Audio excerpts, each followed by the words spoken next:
Pedro Passos Coelho ameaça bloquear a proposta de orçamento comunitário se não forem garantidos os fundos da Europa a Portugal. O Primeiro-Ministro considera que o eventual corte de 80 mil milhões de euros penaliza as regiões mais pobres, como o nosso país.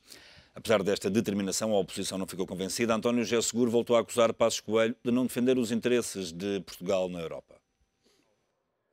Para os que o acusam de não se fazer ouvir na Europa, Pedro Passos Coelho responde que os gritos do país vão ecoar no próximo Conselho Europeu para defender uma alteração à proposta de orçamento comunitário que está a ser debatido. O documento em cima da mesa prevê uma redução adicional sobre os valores apresentados pela Comissão. Uma proposta que penaliza regiões mais frágeis, como Portugal, considera o Primeiro-Ministro. Não é equilibrada e, mais do que isso, contém elementos que são inaceitáveis. Deixaremos muito claro que precisamos de um orçamento europeu que reforce a competitividade dos países que estão precisamente a fazer um grande esforço para recuperá-la. O que é que considera aceitável? Dito de outra maneira, quando é que Portugal votará a favor do quadro plurianual e quais as condições para o fazer? Mas não se percebe bem o que é que diz. Ou seja, já sabemos o que não vai fazer.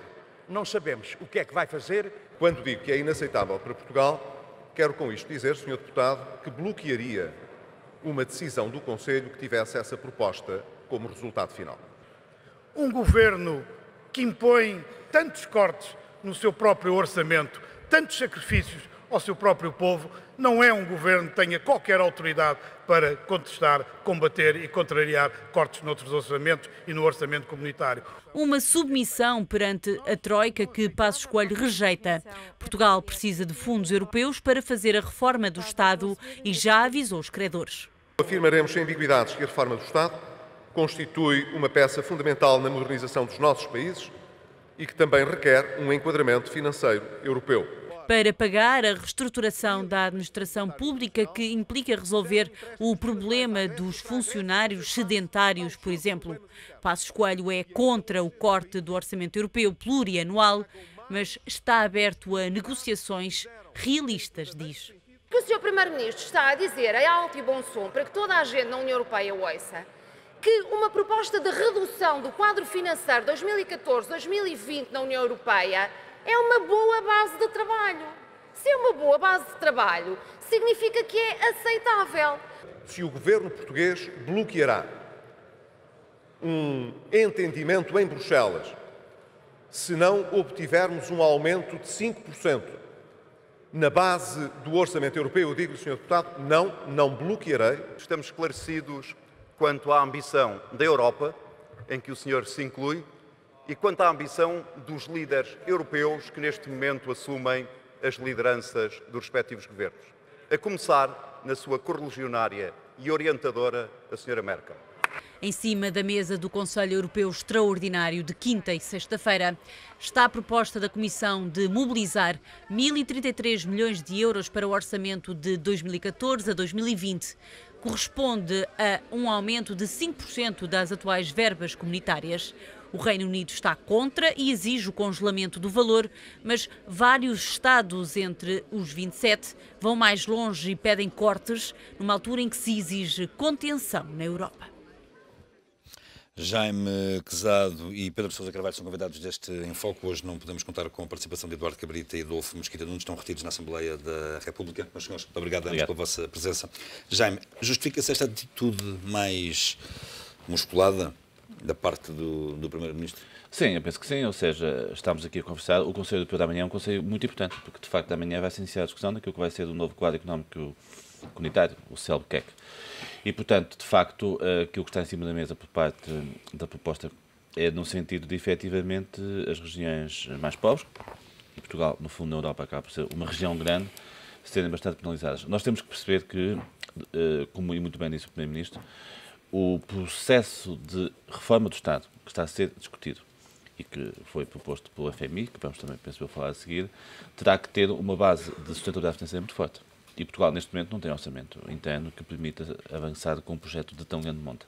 Portanto, eu acho que há condições face até àquilo que foi a experiência no passado da utilização de fundos comunitários, nomeadamente na área da administração pública e também da reorganização do Estado, para, com criatividade e dentro daquilo que são as regras que a Comissão Europeia tem, utilizar estas verbas para proceder a uma verdadeira adequação do Estado àquilo que são as funções que são explícitas.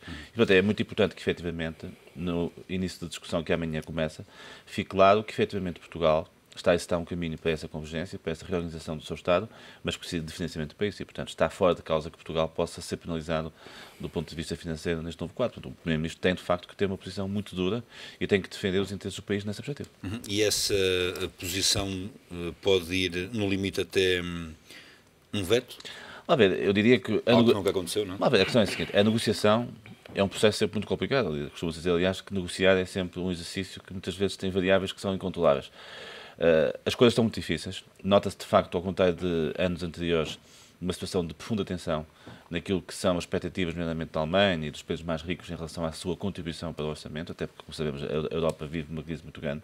O Reino Unido tem também uma posição muito própria nesta matéria e eu acredito que neste contexto de dificuldade que, infelizmente, se gerou na Europa, possa haver necessidade de ter um comportamento diferente e, portanto, eu diria que o veto, que não é desejável, porque mostra que, efetivamente, não há união a nível europeu, em último recurso poderá ser utilizado. Agora, é evidente que se o veto surgir, vamos entrar numa situação muito complicada, porque isso é o ponto de partida para um boco sem fim. Pedro, tendo em conta estas projeções que estão em cima da mesa, partindo do princípio que estes cortes de 80 mil milhões avançam, Portugal perderá qualquer coisa como 4 mil milhões. É dinheiro que faz muita falta em Portugal? Sem dúvida.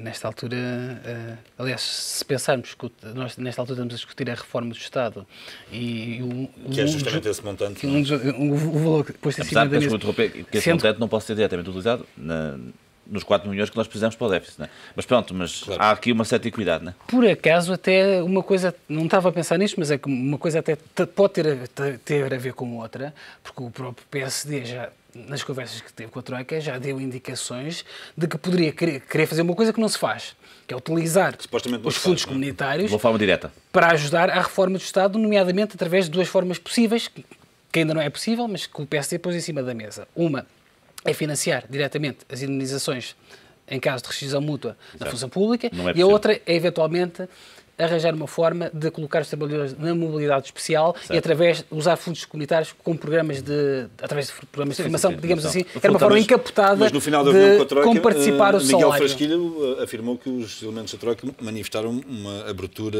considerável a essa possibilidade. Pois, mas a questão aí, naturalmente, é que não passa pela... Eu não quero estar a utilizar o tempo, mas o problema é que a máquina comunitária depois é muito complicada e eu tenho experiência disso. O Fundo Social Europeu, que é o programa que, a partir de financiaria essa utilização dos fundos, é muito, muito rígido. E uma coisa é a vontade da Troika, outra coisa é a máquina dos fundos comunitários. Portanto, eu antevejo que um exercício desses, que é um exercício interessante e até muito positivo, acho que essa ideia do PSD é uma ideia até interessante do ponto de vista inovador, mas antevejo que vai ser um processo negocial muito complicado. Aliás, recentemente esteve cá em Portugal, 1 ou 2 dias, o comissário europeu responsável por essa... Sim, o Banano, sim. E ele foi claro nisso, não é? Portanto, os fundos têm que ser utilizados fundamentalmente para aquilo que estão delineados e há muito pouca margem de manobra para... A máquina comunitária é muito pesada. Mas isso então é um problema acrescido para Portugal. É pesada e nós estamos a discutir naturalmente a questão política dos vários países com várias vontades diferentes. Exatamente. Ainda o Financial Times escrevia de uma forma engraçada que nós amanhã vamos ter 27 países, cada um dos 27 com direito de veto, cada um deles com uma posição diferente e cada um deles a querer voltar para casa a declarar a vitória internamente. Isso naturalmente é uma questão. E depois, a principal, digamos assim, clivagem que se vai verificar, mas isso é sempre, são os tais amigos da coesão, um grupo de 15 países do qual faz parte Portugal. Exato. E também, que eu não sabia, também há um outro grupo de amigos, que são, em inglês são os Better Spending Friends, que faz parte da Alemanha, França, que também se juntam, que são aqueles, digamos, que contribuem, têm uma contribuição líquida positiva. É chamado grupo da competitividade, na opinião deles. Exatamente. Isto vem a propósito do quê? Eu acho que esta posição que foi hoje tomada por Passos Coelho, dizer claramente que se a proposta que estiver em cima da mesa, que é a proposta nesta altura do Chipre, e que foi naturalmente apedrinhada pelo Conselho Europeu, que é que prevê um corte de 80 mil milhões de euros, se mantiver em cima da mesa, vota contra, porque eu acho que ele de alguma forma já tem o respaldo do que os outros países também dos amigos da coesão vão fazer a mesma coisa. Até porque é muito difícil para Portugal, nesta altura, sob um programa de assistência financeira, que está a ser financiado exatamente pelos outros pelos tais contribuintes líquidos, estar a tomar uma posição de força e uma posição quase de afronta. Eu acho que, de alguma forma, isto está coordenado com os restantes, ou pelo menos com uma parte dos restantes deste grupo de países. E mesmo fora deste grupo de países, o Reino Unido, como dizia já disse que provavelmente vai chumbar. Não estou a ver alternativa.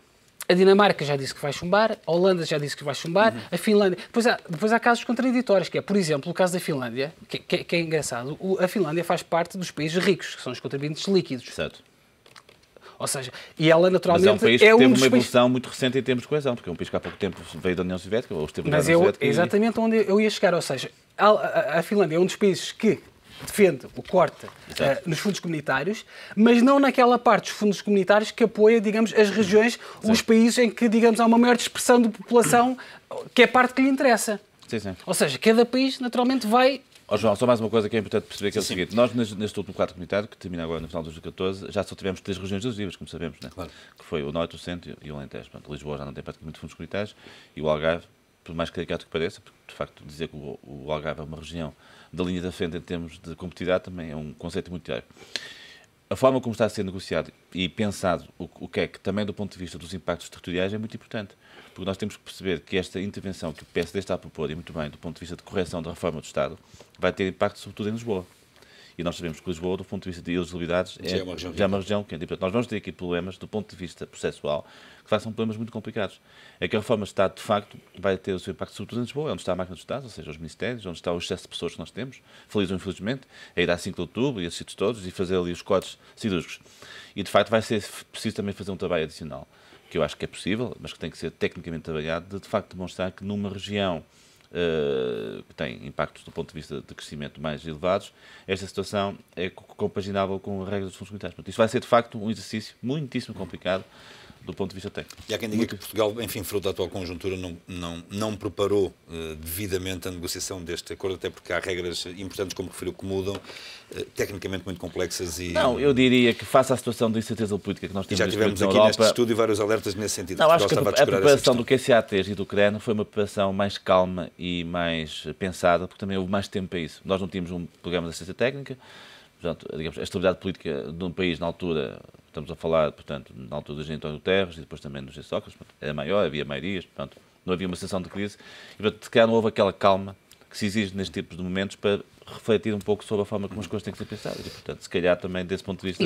E há uma crítica que faz o Reino Unido, eu acho que faz, nesta altura, obviamente, cai bem na opinião pública, que é que nós estamos a falar de 1 bilhão de euros. Exato. E 6% desse 1 bilhão de euros é 6%, portanto, sim. É a dotação da própria máquina da Comissão da Máquina Europeia, onde quase 20% das pessoas que lá trabalham ganham mais de 100 mil euros por ano. Exato. E a crítica do Reino Unido também vai um pouco nesse sentido de... Não, estas questões vão belir. Aliás, é uma questão que não é nova, não é? Mas agora vai agudizar-se, porque a questão é até que ponto é que a Europa está disponível para pagar uma máquina burocrática que, com todo o respeito, tem vindo a aumentar nos últimos tempos. Jaime, só para se ter uma ideia, os 6% que se gasta com a máquina comunitária é mais, por exemplo, que a dotação que a Europa tem para as questões externas. Correto. Óbvio. Que é uma espécie de um ministério que... Claro, óbvio. E depois tem redundâncias e divisões que se sobrepõem, aquele problema que existe nos países de falta de articulação entre ministérios, direções gerais e entidades do género, onde a União Europeia ganha uma dimensão inigualável. Mas, senhores, deixem-me introduzir aqui o outro tema de conversa, o relatório divulgado ontem pelo FMI, que traça aqui um cenário negro para Portugal. Resumindo e concluindo, a austeridade veio para ficar, o aumento da carga fiscal vai prolongar-se por muitos anos. Sim. É preciso cortar no emprego e nos salários da função pública, reformar o sistema de segurança social e, muito provavelmente, a nossa geração mais bem preparada vai abandonar o país e não volta. O que é que há a dizer em relação a isto? Não, a ver, nós já temos falado muito sobre isso, ou seja, de facto, nós vamos ter que mudar de paradigma e isto vai ter custos muito elevados. A lei de Pareto, que se estuda em economia, aqui vai ter impactos muito negativos. Estado.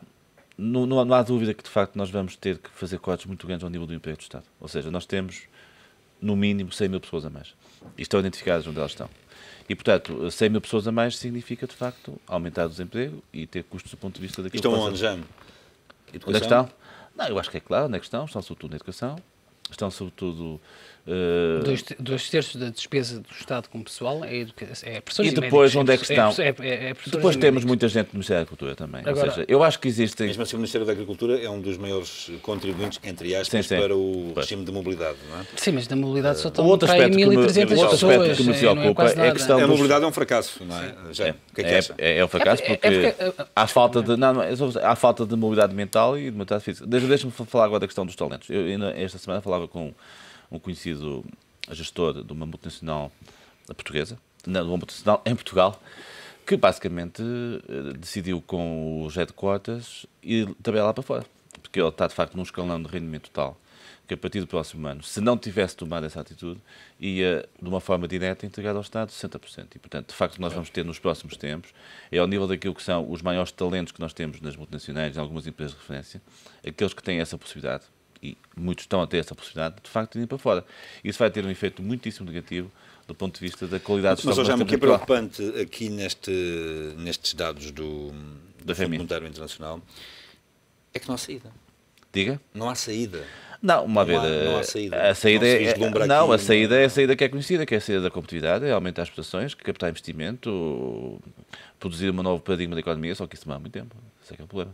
Ou seja, de facto, nós vamos ter aqui um período de transição muito mais longo do que aquilo que inicialmente se previa. E para além de tudo isto, Pedro, o próprio FMI dá a entender claramente que Portugal vai precisar de, chamemos-lhe um resgate, um segundo resgate, ou o que quer que seja, de auxílio Sim, é natural. dos parceiros europeus. Aliás, o Fundo exorta mesmo os parceiros europeus a lançarem esse auxílio a Portugal, caso seja necessário. É natural. Eu acho que o Fundo Monetário Internacional fala sobretudo em relação a ponto D, sobretudo ao Banco Central Europeu, mas é natural que Portugal, para regressar aos mercados, sobretudo nos prazos mais longos da curva de rendimentos, precise naturalmente daqui de alguma ajuda, de alguma liquidez, alguma almofada, né, financeira, para regressar aos mercados. Agora, a questão que falava há pouco o Jaime da tal necessidade de reformar o Estado e a reformar a função pública, e o Jaime até avançava com um número de 100 mil pessoas. Já foi. É o número que se fala comumente, de que 100 mil menos. Mas eu sei mais ou menos de onde é que vem o número, ou seja, nós tivemos há relativamente pouco tempo Vítor Gaspar, na conferência de imprensa em que ele foi apresentar o Orçamento de Estado para 2013, apresentou uma batelada de impostos que nunca mais acabava e depois disse: ou é isto, meus senhores, ou então temos que mandar 100 mil funcionários para casa. É o número que fica na mente das pessoas. Ou seja, e de repente nós estamos a confrontados vamos ter aumentos dos impostos, mas mesmo assim vamos ter que mandar os tais 100 mil, pela lógica, para casa. Isso é que não faz muito sentido, ou seja, parece que ninguém tem muito bem a ideia qual é o retrato do país. Parece que o Governo, à medida que vai conhecendo a realidade, inteirando a realidade, vai arranjando novas soluções, ou seja, o tal emagrecimento do Estado, nós combinamos com a Troika fazer uma redução. Essa redução, só com as questões da reforma, fazem-se, portanto, uma redução de 2% ao ano. Por ano saem cerca de 8, 9 mil pessoas da função pública, portanto, é uma redução, parece-me, equilibrada, e de repente nós temos o Ministro das Finanças a dizer: meus senhores, aumentamos brutalmente os impostos, então temos que mandar 100 mil pessoas embora.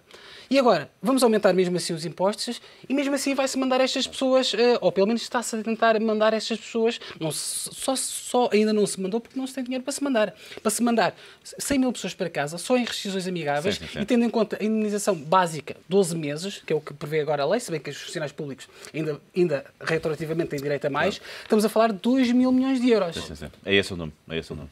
Daí a importância dos fundos europeus. Ou seja, vamos ser claros, é como uma empresa quando quer fazer a sua reestruturação e tem que arranjar uma almofada financeira através do empréstimo bancário para fazer. Portanto, nós neste momento, de facto, temos uma situação muito complicada e por isso é que eu digo que o Conselho Europeu da manhã e de sexta-feira vai ser de facto muito importante e é preciso ver até que ponto é que os países da competitividade, entre aspas, estão disponíveis para esta lógica de realização.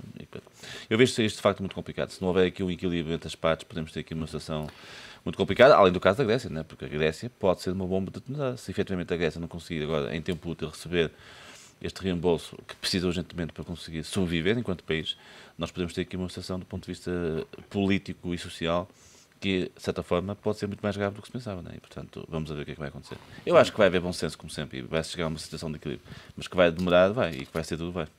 Pedro, estás otimista?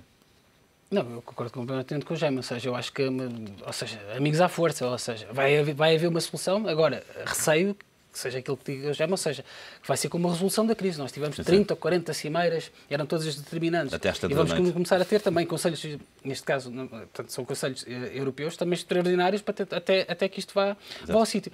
E também, se olharmos bem para o valor, ainda António José Seguro falava nisso no Parlamento, no orçamento comunitário, 80 mil milhões, 100 mil milhões, que é o que quer a Alemanha de corte, 80 mil milhões que quer o Conselho, uma subida de 5% que queria a Comissão Europeia, o Durão Barroso, também não estamos a falar assim.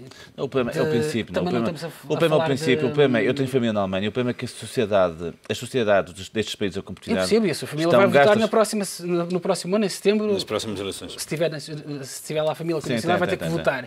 E eu percebo naturalmente que a Alemanha, nesta altura, tenha que também olhar internamente para o próprio Cameron. De repente não se tornou eurocético. Ou seja, ele de repente tem os partidos todos, até os trabalhistas, com uma atitude completamente eurocética. E mais de 50% da opinião pública da Grã-Bretanha defende a saída do euro, que é preocupante. Mas, o projeto europeu, de facto, é um projeto... O euro eles nunca entraram, da União Europeia. Que é uma coisa muito complicada, não é? Meus senhores, muito obrigado pela vossa presença. Foi um prazer tê-los aqui. Amanhã outro tema estará em foco.